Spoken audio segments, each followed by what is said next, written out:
Hi, teen! Welcome dito sa This is SB19 playlist. SB19 spoils 18 with his latest gift before the Simula at Wakas EP release.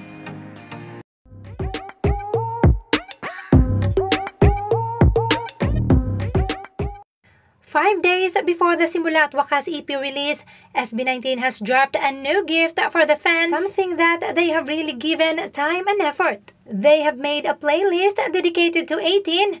This is SB19 para sa mahalima para sa 18.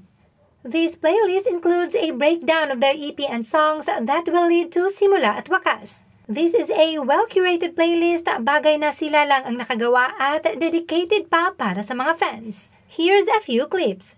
Please listen to the whole playlist. The link is pinned in the comment section. Hi, teen! Welcome dito sa This is SB19 playlist. At dahil tayo ay nasa third installment ng ikalawang yugto, uumpisahan natin ito sa simula at isa-isa nating dadaanan ng kwento nito hanggang wakas. Ang kantang What ay ang naging pinakasimula ng journey namin, especially to independence and creative freedom. Ang Mapa naman ay isang love song towards our parents and parental figures. Ito ay tungkol sa walang sawa nilang pagmamahal at paniniwala sa amin, lalo na sa mga panahong as if there is no light at the end of the tunnel. Kung meron kaming kanta para sa mga nagmamahal sa amin, meron din kaming kanta para sa non-believers.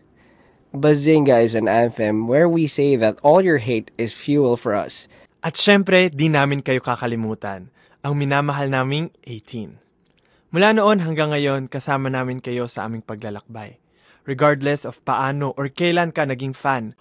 Wyatt marked our first foray into a lot of things. Ito yung time na nag-first world tour kami. First time din namin na maka-experience ng mga bagay, especially away from home, and super na-test talaga yung teamwork namin. Both with our group and with our touring team.